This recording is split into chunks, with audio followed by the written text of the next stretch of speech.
Inireklamo ang isang lalaki dahil sa pangbubugbog umano sa isang batang hamog. Itinanggihan ng suspect sabay sabing tinangka siyang nakawan ng bata. Saksi si Cesar Apolinario.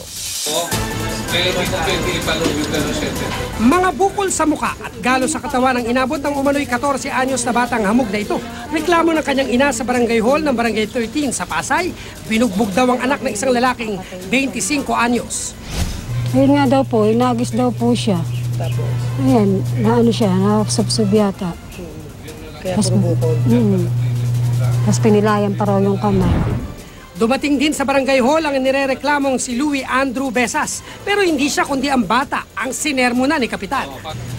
Ikaw, maraming beses na record mo dito ha. May mapananing yan dito, nangako. Na hindi na uulit, ito na naman, snatching na naman. Kontrareklamo kasi ni Besas, karaw nakawin ng bata ang kanyang cellphone at wallet. Gayunman, hindi raw niya binugbog kundi naitulak lang ang bata, kaya sumubsob sa simento. Naramdaman ko po yung bag ko po, bigla pong tumaas. So napalingon po ako sa likod. Ayun, tapos nakita ko po, hawak po niya yung cellphone ko sa wallet ko. Tapos hinagis po niya. Nung hinagis po niya, hinabol ko na po siya kasi tumakbo po siya. Kung ninakawan siya dapat, sinurrender na lang yung sakit. Hindi na dapat. Ano, papatay siya ng dahil sa cellphone niya? Sa huli, napagkasundo ang sasagutin ni Besas ang pampagamot sa bata. Ang bata naman, dadalhin muli sa Boys Town na sinang-ayunan naman ng kanyang ina. Nakulong na to sa youth homes, kalalabas lang nito. Netong June.